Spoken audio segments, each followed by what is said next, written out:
So let's be really clear about something. This is not about liking social media. It's about understanding that it's a useful tool to use to help you enhance who you are.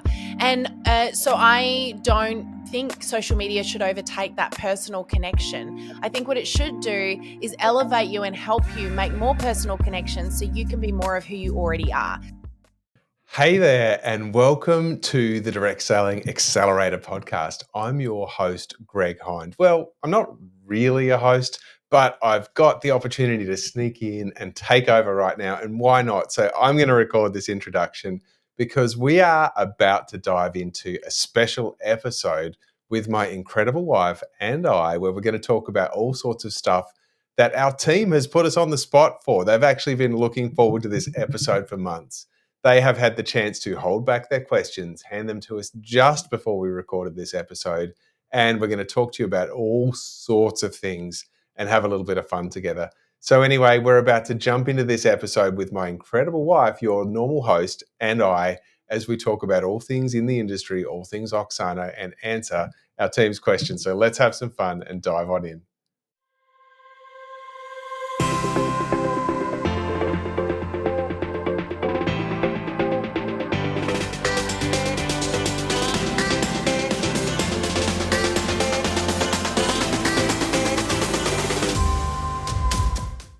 Well, welcome back into the Direct Selling Accelerator Podcast. You're in for a crazy episode today. You've got myself and my very special guest, my darling husband, Greg. Welcome on in, Greg. Thank you so much. You're welcome. Now you may take the episode away. Excellent. Well, now I want to welcome everybody into the Direct Selling Accelerator Podcast because it's as much mine as it is yours, even though you do most of the chatterboxing. So welcome on in, everybody. We're going to have some fun today. We're also up for a challenge because in this episode, I've just set a task that I don't think is possible, which is we've got to try and keep this episode to 30 minutes. Yeah, right. So the clock is ticking, and this episode is actually going to be a little bit of fun. Our team have just sent through, I've only just received the questions. We didn't ask us anything thing with our team, and they basically gave us 2 questions each that they wanted to ask us to answer on this podcast. We've had we haven't been preempted, so we don't know what these questions are. They literally were allowed to ask anything. So I'm kind of hoping that they were a little bit clever about it. And I think just by glancing at these that they have been. So, Greg, I want to know, Sam, are they balancing up keeping their jobs versus pushing their luck? Like, how far can they push it and still keep that? Is that the kind of questions we're going to get today? It's actually funny because some of these questions I'm thinking are hilarious being that they came from a staff member. So you'll get the first one is one of those questions. It's come from Chris. So some of you would know the amazing Chris. He is our community manager. A big shout out to him because he helps take care of all of our amazing members as well as our group chats, etc. So if you are asking questions in our groups or, he basically handles a lot of the questions that come in and makes sure that things get answered in a timely way. So Chris has asked the first question here, and the question he's asked is, how do you see Auxano Global as a company 5 to 10 years from now? So I'm not sure if this is him just establishing, will I still have a job? or if he actually genuinely is asking what's the vision for 5 to 10 years. And it's such a great question because if you asked me this 5 to 10 years ago, I had a very specific vision for the business. And I guess I haven't really shared what that looks like from here for the next 5 to 10 years. So, Greg, I'm keen to hear what you think. I want to hear what your vision is here. So vision for me is about helping people and scaling that up. Now, one of the things we love to do is to do things that have a high impact and keep the cost as low as possible so that people can actually access it. Yeah. People who may not be able to get access to what we do any other way, we work really hard to make our stuff accessible for them. So education is so important to us. And, some of it is social media, some of it is about business, and some of it's about the personal stuff. Because we've probably walked through the fire on a few things, Sam. We've experienced some painful lessons. And I don't want to see other people, and I'm sure you don't want to see it either. We don't want to see other people having to suffer through some of the silly things that we did because we didn't listen or we didn't get education or whatever. On the flip side, we've had some amazing education and we've seen the power of it. And so the power of passing that on. So 5 to 10 years from now, I've thought about, would we like other people on team like us in front of people educating? Or do we want to empower and enable our people, like our tribe, to help others so that we've got many thousands of members, all of which get their message across and make a difference? And I guess it doesn't really matter to me how, but what matters is we help people and we make a real difference. Yeah. I think that's really powerful. I'm going to just add something else to that, which, we have spoken to the team about before. It's not new information, but, our passion and why we got into this specifically is because we've got a real heart for business owners, small business owners, solopreneurs and couplepreneurs. And, I do have a heart for the direct selling industry, and that will never, ever change. And as many people know, we currently specialize and work wholly and solely in the direct selling industry. But my vision is to be able to expand our reach to other business owners in time who are not in the direct selling industry, because there are a lot more people that need the support, the training, the messaging that we've been able to and be blessed to provide. And so I've got a vision to create some exciting new, some exciting new projects and some exciting new, what's the word I'm looking for? Not necessarily courses, but just products that will support and serve other people in other spaces as well. So there's a lot in that, but I really want to expand our reach, and I want to see the direct selling industry take on a whole new lease of life. And I would love for our company and our team to be a really big part of helping that happen. So, only little dreams. Good question. Thanks, Chris. I like that one. I What's love next, that one. Sam? So, next one comes from Teagan. So Teagan, for those of you who have been around for a little while, you know the amazing Teagan. She used to look after our podcast in the background, helping to get it up and going. Alex now takes charge of that. But Teagan is working very closely with Greg. She not only manages our community and helps us run challenges, but she is also the person who is working tirelessly behind the scenes to make sure that everything that's got to work works. And when we're dealing with so much technology, that's a lot. So she's a very special part of our team. She's asked us this. What's the one thing that you now approach differently as a married couple after working together in business? Oh gosh, everything. Yeah. So the challenges of being a married couple, like we have some great fun in business. One of the hardest things is I think I like to compartmentalize stuff. So for me, at the end of the workday, I'm like, I'm done with work. I don't care if you hated me at work. We're home. I want my home wife. I'm done with the work one, whatever. That one can get parked and put away. It's time my home wife rolled up. Now hurry up. And so whatever challenges we've had through the workday, my heart, my wish from the way I'm built is to switch that off and move on to the other bit. And it probably doesn't work that way for you, Sam. No, a really good friend of ours and one has been a coach of ours for years, Mike, explained it this way. He said men and women are very different. And he calls it the blue die versus the blue marble. And, when you have a jar, a man is like a jar filled with marbles, and all the marbles are clear marbles. And in that jar is one blue marble. And when you have a problem or a stress or something happens, for a man, that stress or that problem is like that blue marble in that jar of clear marbles. Okay. It's separated from everything else. And you can then move on and focus, pick up or deal with a clear marble, and the blue marble doesn't go away, but you can pick it up and put it down. And that's how compartmentalizing works for a guy. For a girl, that same vase is a vase of water, and the blue marble is not a blue marble, it's a drop of blue dye. And so when you have something that is stressful or that happens or goes wrong, or a big work day, it's like a drop of blue dye goes into your water. And for me anyway, I can't separate that stress or that frustration away from the rest of my life. It becomes a big part of it. And so it's one of the things I've always admired about you and disliked about me is, you can walk into a room and with friends, and you've had a terrible day or you've had a really stressful week, and you can just be like, nothing has happened. And I walk in and it's like, you can see it on my face. I can't hide it. So the thing, I guess where I'm going with this is the biggest thing I've learned and that I handle differently or approach differently as a married couple after working together in business is two things. The first one is learning what your lane is. And this is an everyday learning, by the way, but we're a lot better at it than we were.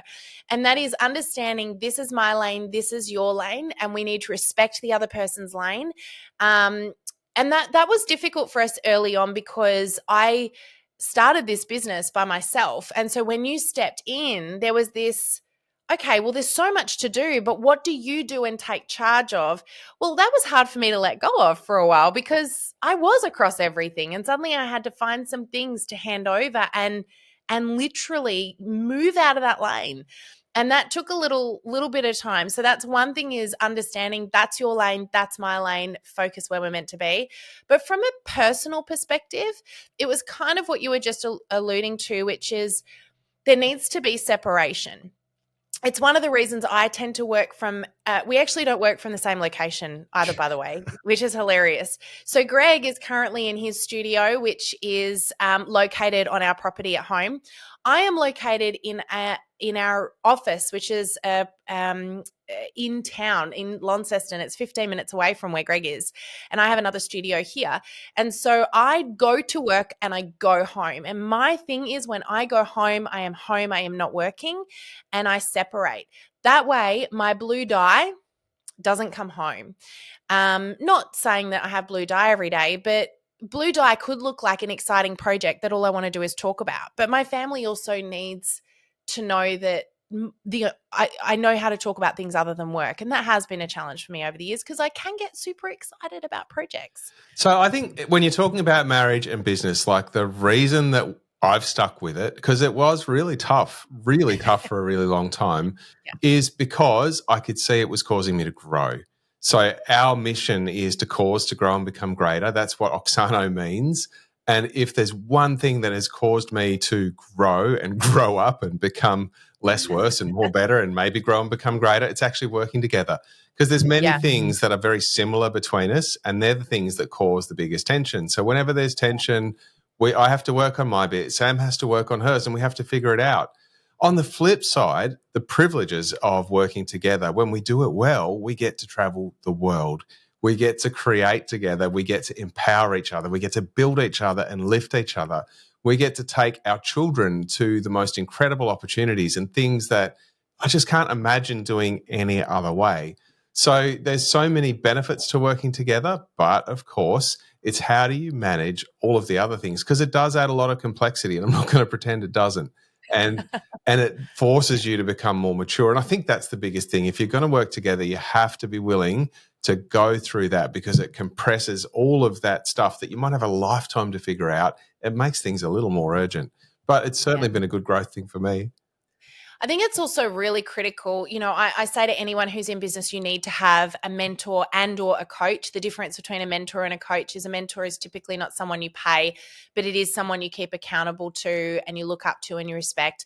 A coach is someone you pay, where you have a routine with that person and you're answerable to that person in a sense. You're accountable to that person, and there's usually some kind of a formula or a process that you follow with them.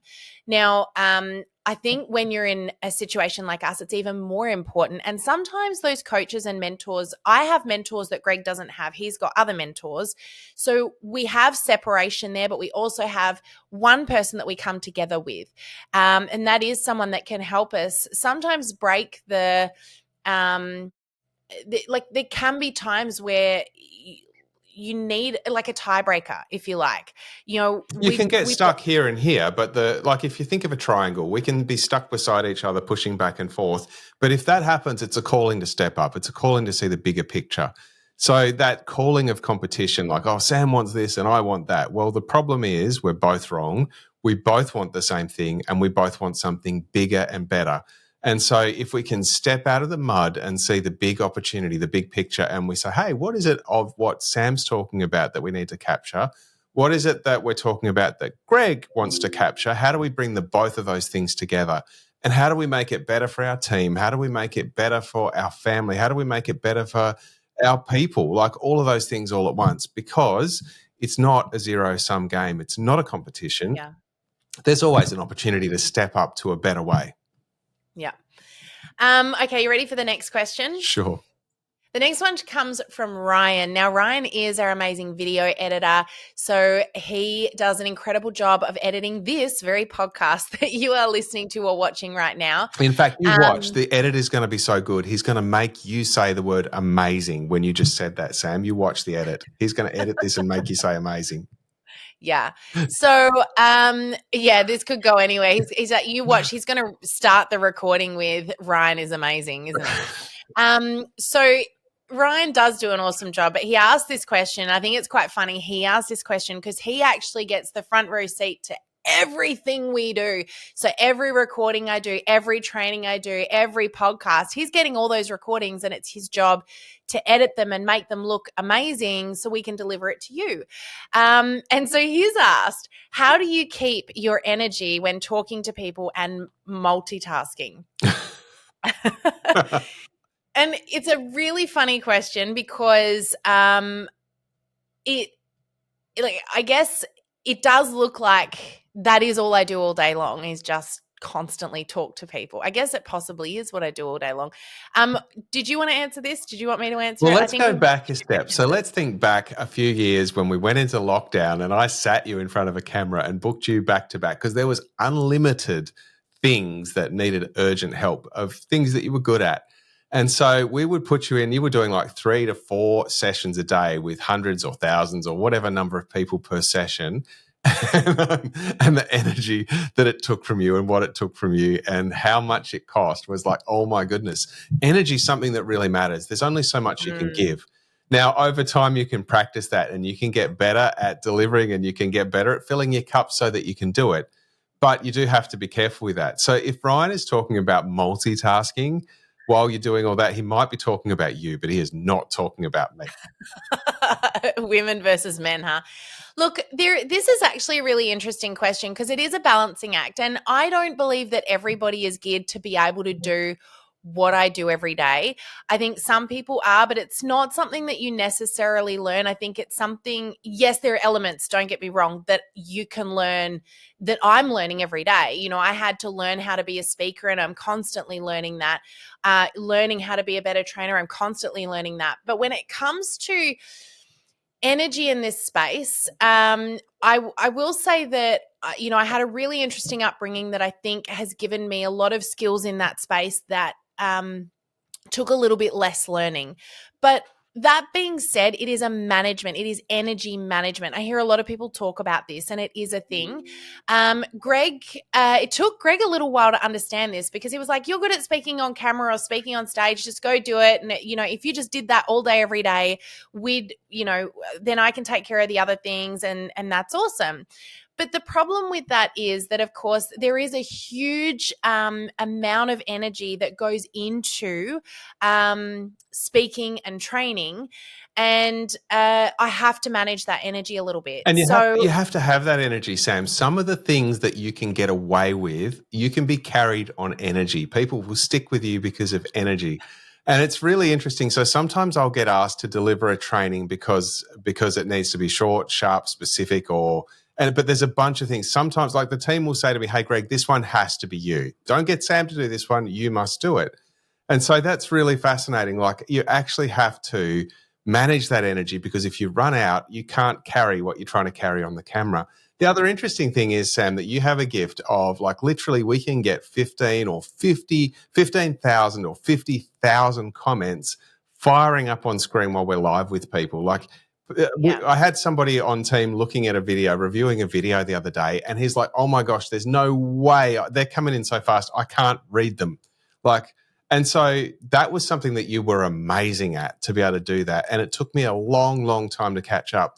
So in terms of multitasking, it is an achievable skill to learn how to look into the camera, look across and see all the text comments, look down at someone's faces, that kind of multitasking. Yes, there's a lot going on, but can you monitor your emails? Can you deal with Slack? No. And Mm-mm. and do you feel Oh, like dealing with, some of the difficult stuff in business after you've done all that? Like I don't. yeah, Some of the things I'm like, I am nuked. I've just yeah, done a 1 hour meeting and a 1 hour Zoom call with 100 people, and I don't feel like I don't have the proper energy to think that through yeah. right now. It's all management. It is about it's, but it's also about knowing your limitations. Mm. So for me, the reason that I can do a webinar with thousands of people and hundreds of thousands of comments, literally sometimes it is that many, is because I know what I'm talking about so much. And this was actually the way I was trained back many years ago. So this is sort of stepping back a bit here. But one of the things was I was trained that when you present, and I often get ridiculed by other speakers, by the way, because I memorize what I'm going to do verbatim. Now, when I do a webinar, I don't do that anymore because I know my stuff so well. I can just talk about it. But back when I first started, when I presented, I had to learn everything I was doing verbatim. The reason was because if I got interrupted or I had to answer a question or I had to deal with something, I was able to get straight back on track and not be distracted from what I was talking about or lose my place or forget, or, it was the nerves of that. And so, still to this day, when I speak on stage, and this is a different ballgame, doing a webinar is a little different because I can have a few tools available to me if I need them. But if I'm speaking on stage, Greg knows this, I will memorize what I'm doing verbatim. A lot of speakers don't do that, they ad lib. And I can ad lib, I do ad lib when I'm on stage. But only after learning verbatim do I have the confidence and courage to ad lib, because then I know if anything goes wrong, if my clicker doesn't work, if there's a noise in the auditorium, if someone heckles me, not that that's happened, please don't do it. But Please do it. I'm just I'm Please prepared. do it. Okay. I'm prepared for whatever could happen. And believe me, stuff happens. So when I'm speaking on a webinar and people are commenting, I'm actually able to kind of have my brain going in both places, because this here is so programmed in that I can almost be talking and not really knowing what I'm saying because I'm reading your next question, because this part here is memorized. It is pretty So, funny, isn't it, Sam? Sometimes we get asked to speak together, which is something we do maybe 5 or 10% of the time. and it scares the absolute heck out of me every time, because I've just added in another element of, like, another thing that could go wrong, which is Greg on the stage. And often he does. He totally runs off on a tangent and it throws me. It's worse than a heckler. And the funny thing is, for some reason, people love it, but it is a challenge. It is something to manage. So, what's the next Really question? hard. Well, I just want to speak into one other thing very quickly, because one of the parts to this question was the energy. And I just want to talk about energy management for a quick second, because I think anyone can do this in anything that they do, but it's important to understand how to fill your cup and what to do to build your energy back up quickly, because you do sometimes need to have energy when you don't feel like you've got it.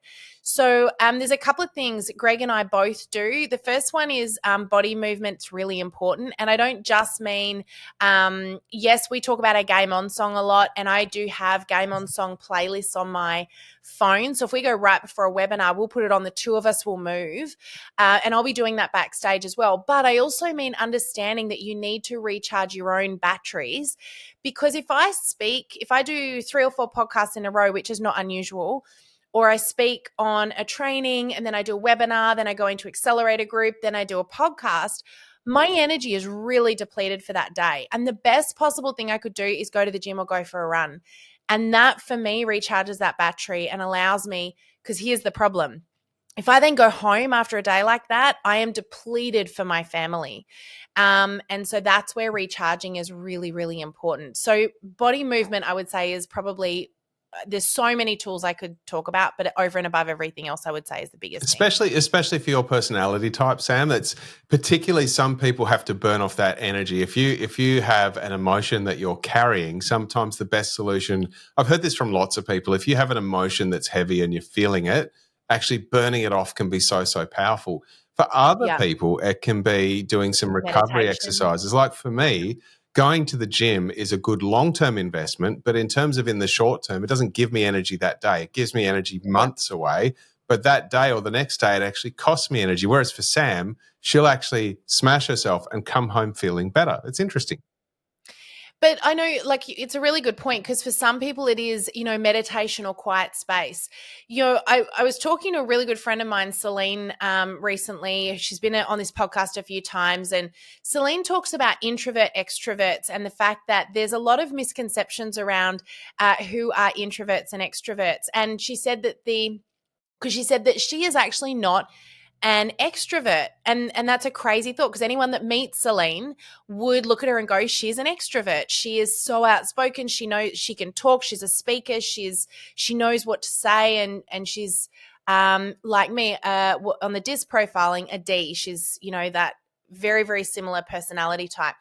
And the same with me. You would assume I'm an extrovert. The interesting thing is neither of us are. We're both introverts. And the way that you tell that is the way that your energy is regained or depleted. And someone who is an extrovert gains energy from big groups of people. So they can go to a party or The more they go to talk, a the more conference. energy they have. Yeah. Whereas an introvert typically is somebody who is depleted of energy when they do those things. So it's not about whether you're good at them, it's about where the energy is gained or depleted. So that was just a little interesting bit of food for thought there as well, because I think a lot of people assume maybe that they are an introvert or extrovert, but it's actually not necessarily how that works. So there you go. Okay, you ready for the next question? Sure. Okay, next one comes from Alex. Now, Alex actually is one of our newer team members, newest, not quite, almost. Alex comes from within our memberships. She joined our team about 8-9 months ago now, and she is an incredible community manager. She stands by my side inside of the Rise Up in a Circle and takes care of our members in there. And she also helps to manage this podcast as well. And so Alex has asked, what legacy do you wish to leave? It's a tough one. I want to hear what you've got to say. My thing is to bring purpose to people. So I want them to know that they actually can make a difference, that their lives matter. The number of people that I've spoken to at a conference and they've said, look, I've done this one thing and helped this one person. And I said, okay, what if I came along and got out my magic wand and I erased that? And, there's times where if you really go into it, it would bring tears to them. Just don't you dare. Don't. You can't take that from me. Well, that's meaningful. That's really powerful when they've done that thing. The other thing that I love to do, so yes, I bring purpose, but I also like to bring multiplication. Now, it's interesting, I suppose one of the things that frustrates me about me is that something multiplied by 0 is 0. So unless I've got something to multiply, I feel like I don't achieve anything. I feel like I don't do much or bring much, and that really drives me nuts. I wish I could be that thing that doesn't need that can be completely independent. But what I love to do is to hear your heart, hear your mission, hear your purpose, and help you believe in it, help you see it, and help you bring it to life, bring it to fruition, and actually make it bigger than it was going to be, multiply it, and actually help you spread it. And so bringing confidence to people, like I'm not a person who would spend all day doing live videos, or a lot of the stuff I don't do because I specifically want to do it, but I love to help make a difference in that space to help you guys show up. So I think that's probably how I see that one, Sam. Awesome. It's a really interesting question, actually, because, competitive me, when I hear that question, goes, well, how do I want to change the world? And, the way that I've always looked at that is that I need to do that en masse, right? This was why I was so scared to speak at conferences when I first started, because I needed to please everyone in the room and change the world for everyone in the room. When in actual fact, you can be a world changer by changing just one person's life or speaking into one person. And so the legacy for me, my one word, my purpose is love.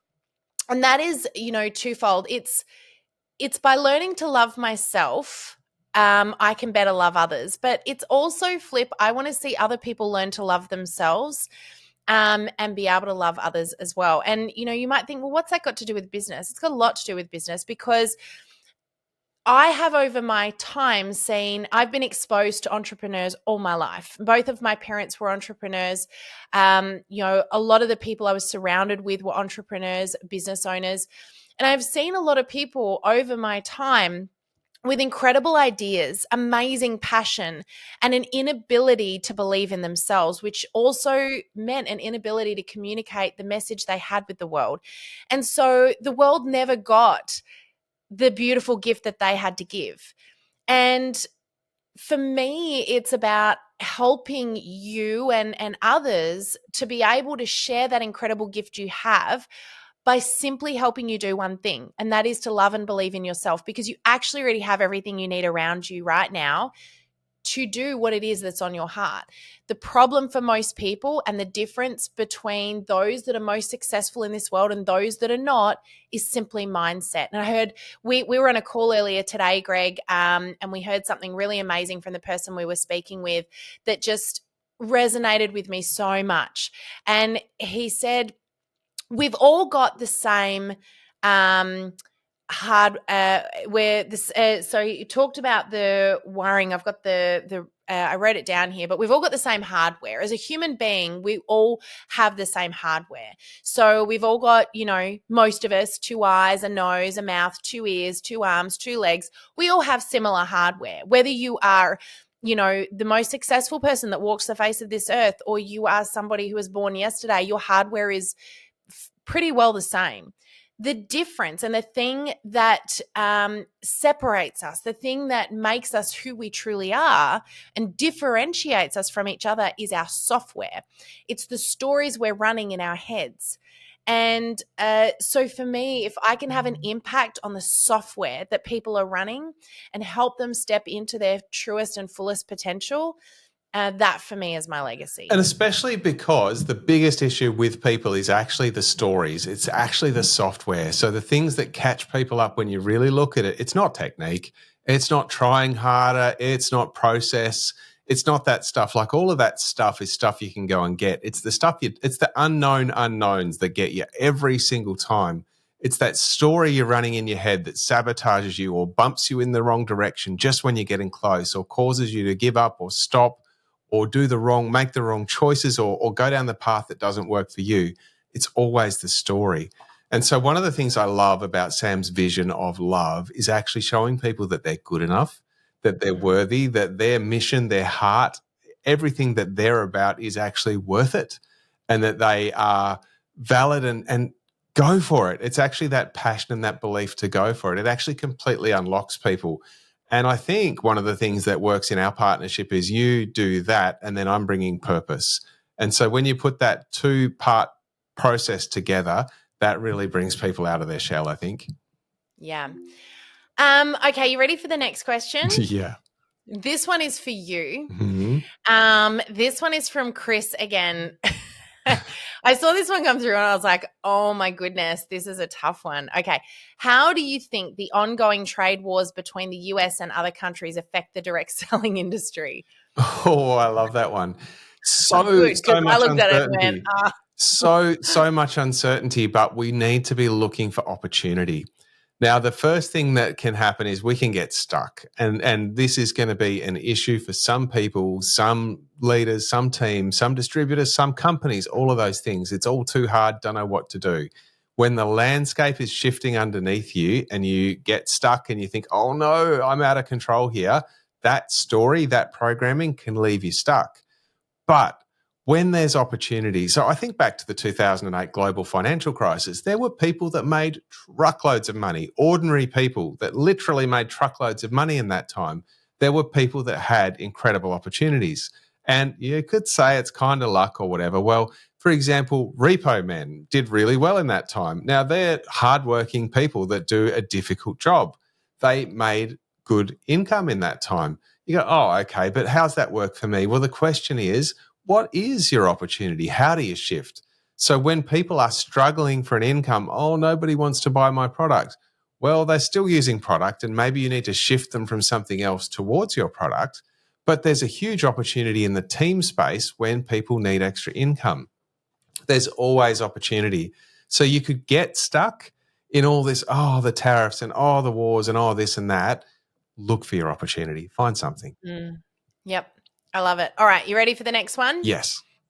Teagan asked, if you could encourage Addy to work in one job, industry, or interest, what would you pick at this point in time and why? Ooh, right now? Actually, I think I want her to do something she loves. So years ago, That's the easy answer. Of course no, you I'll want be her to do specific. So years ago, I couldn't understand anybody who was forced to be a cleaner. I thought, why would anybody do that? But actually, I've worked closely with some people that have given up other jobs because they love cleaning, they love serving. It actually builds their energy. After a hard day's work, they feel better than before they went to work. I Whereas met someone the other day who loves laundry so much. She wanted to take extra laundry home from her friends to do it for them because she just loves laundry that much. now, I was like, Addy, I ducked up to the house a minute ago and I saw Addy running around in her nappy and her jumpsuit, and she was pushing a broom around having a lovely time. So she does love to clean. so normally I'd be like, what's going to make the most money? And the world's biggest profession of millionaires is engineers. So she should be an engineer, or number 4 is a teacher. Or an accountant is another one. So you can get all practical like that, but I actually want her to find things that actually make her heart sing. And I want her to have joy and peace and get to experience life. I do want her to have income though, because I want to be clear, money is a really handy tool to have. So I don't want to make it all about I'll be happy just living in a tent. Well, sometimes it's nice to have some It's important food. to be able to be happy, but yeah. at the end of the day. So can I just add to that though? Yeah. I actually want her, and I have had all of our kids do this. In some way, shape, or form, all of our kids became entrepreneurial very early on because I wanted them to understand what it was to run a business, because it teaches you a lot of skills that you use in life. It doesn't mean you have to become an entrepreneur later, but they've done things like my daughter became an influencer for a period of time, selling some, when she got into cosmetics she really, really loved. Our son made bath salts and sold those to neighbors and online. One of our other sons who loves kombucha, I taught him how to keep the scobies and multiply the scobies to make more kombucha. And so we wrote a recipe and he sold those online and shipped them all over Australia. One of our other sons, is currently running a job doing handyman work where he's literally, helping people with odd jobs around the home. They've all at some point done something, if not multiple things. And there's a number of other things on top of that they've all done. They wanted to fundraise for something a while back, and so they wanted to go and ask people for money. I said, get creative. How can you earn money? And so one of them made tomato sauce out of tomatoes in our garden and sold that. And the other one went to the shops and bought $1 bars of chocolate and sold them for $2, knowing I'm making a profit that I'm going to put in towards the fundraiser. So for me, with Addy, I would absolutely want her to be doing something entrepreneurial early on in her childhood, not because that's where she's going to end up, but because the skills she'll learn from that she'll carry with her for the rest of her life. Must say, Sam, just to add to that too, is that when you have a job and things, you're trying to work out, okay, what can I give up to make this work? How do I cut? Because I'm stuck at X income, and you can get stuck in a lane. Sometimes it can be actually, how can I bring more value to this world? How can I find another way? What's the higher calling? Like step away from the triangle and step up to the top of the pyramid and actually go, what's the better way? So I definitely love that entrepreneurial answer, because it means getting creative and not being stuck and going, okay, well, my only way to do this is to cut back. I love an abundant world, and I'd love her to experience that. The best thing that I can think of this whole season, we've got this grape vine at home that just has grown and had so many grapes. I'm talking, it was just the most ridiculous abundance. And Addy would just walk up there and she's just like, yum, it was unlimited. She lived in a world of unlimited abundance. And I want that for her. I want her to be able to go and add value to the world and make a difference and be special, but also to receive abundance back and actually experience it's so cool, Sam, that we get to go to different parts of the world, and we might as well have a house in all these different places because we get invited into people's homes and it's as good as if it's ours. And that's one of the things I love in the world, is that we just get access to, we get invited to the most incredible places and we get welcomed into the family. So I want that for her too. All right, Greg, we've got 2 questions left and we're already 10 minutes over time Good. here. Well, I actually want that for all our kids. Always do. So what's the other 2? Fire away. All right, 2 more questions here. Let's be really quick with the answers to these. They're really good questions. So the first one is, what is your advice for those people who are on the fence in deciding if diving into social media is the right fit for them? Oh my gosh. So the beauty of social media is that it lets you meet new people. It lets you scale up. It lets you share your message and it lets you really grow. And so, yep, even for the people who go, I love belly to belly. I just want to rub my belly to people and chat and do network I marketing. really hope you don't rub your belly to You know people, what I by the mean. way. When you want to be face to face with people doing business, that's great. But social media is such a great way to meet people. So even if you're meeting people that way to do more business face to face, however it comes, social media has been a game changer and it will continue to be. So let's be really clear about something. This is not about liking social media. It's about understanding that it's a useful tool to use to help you enhance who you are. And so I don't think social media should overtake that personal connection. I think what it should do is elevate you and help you make more personal connections so you can be more of who you already are. Social media, I don't love it in the sense that I don't want to spend all my time on it. I rarely use it for personal purposes. What I'm using it for is to reach more people and leave a greater legacy. So if you've got a big mission and a big purpose in your business and you're not currently using social media, you are literally holding yourself back. So that's all I'm going to say about that. I want to move on to the very last one here because I think this is an important one to finish off on. This is from Alex, how would you respond to a cynic of the direct selling industry? Well, I want to talk about business full stop because I think it's ridiculous that people single out direct selling because all business, if you look at the statistics, is awful. So let's be specific about that. 99% of businesses have failed within 10 years. They're gone. And not only are they gone, but they have earned less money. They've actually it would have been better off with people to have a real job than the business they had for that 10 years. So there's some real challenges with that. Now, it's not because it's impossible. It is actually far from impossible, but it's usually because people go it alone and they make mistakes they didn't need to make, and then they can't get back from it. And so it even is seen through in divorce rates. It's seen through in suicide rates. It's seen through in all sorts of stuff because people are suffering through stuff and doing things the hard way. So to me, that's a big deal. Look, again, I totally agree with what you said, Greg. The direct selling industry shouldn't be singled out. There is good and bad in every industry, and there is so much good in the direct selling industry, but there are the people out there that create a bad legacy. But you know what, Sam? I want you to talk about the good. Let's wave a magic wand and multiply that. I don't even want to go there right now. What I do want to do, because I could talk about the good. We all know how to talk about the good, and it does change lives. But I want to just throw something else out there. I've heard a few people recently talking about this, and I wish I could pull the post up. If I was pre-prepared for this, I would have. But I saw a post the other day that totally sums this up.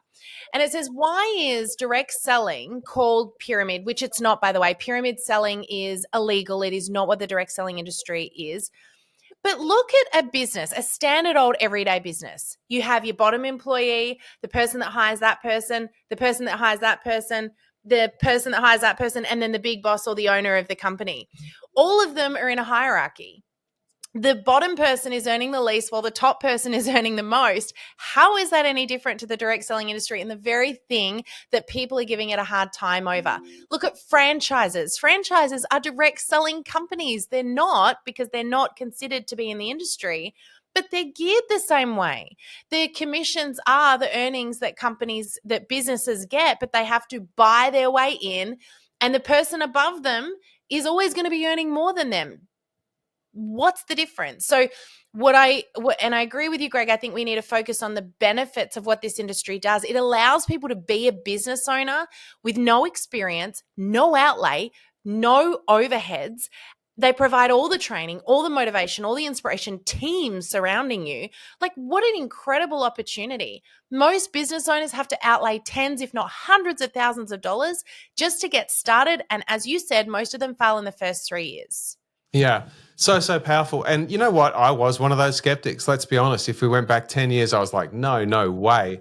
And I'd seen some of that bad behavior that had actually got into my parents' lounge room. Somebody tried to do that stuff to my parents, basically trying to roll out a whiteboard in my parents' lounge room when I was a kid. So I was very anti that.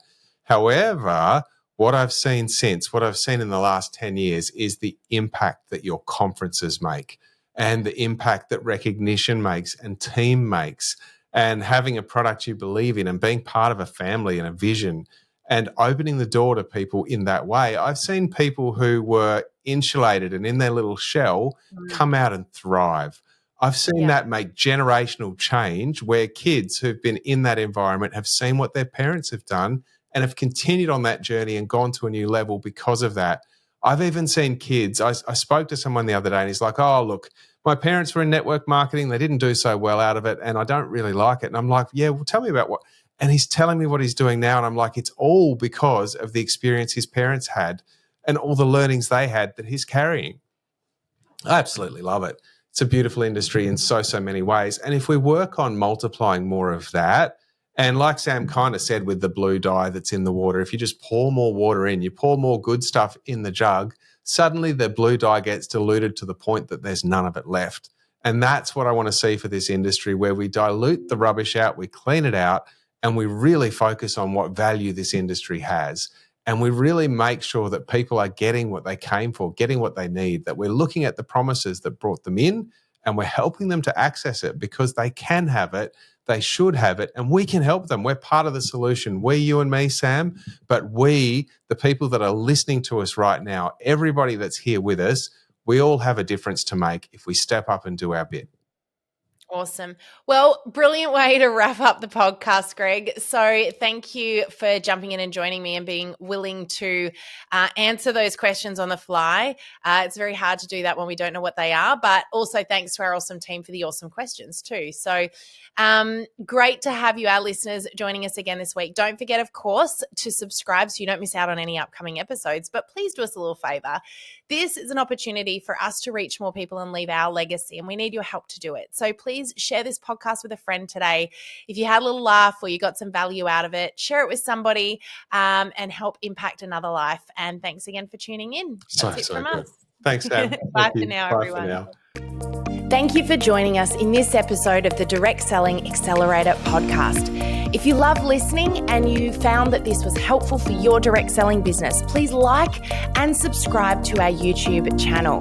You can also check out the recommended video that's popped up on your screen right here. I look forward to seeing you again next time. Bye for now.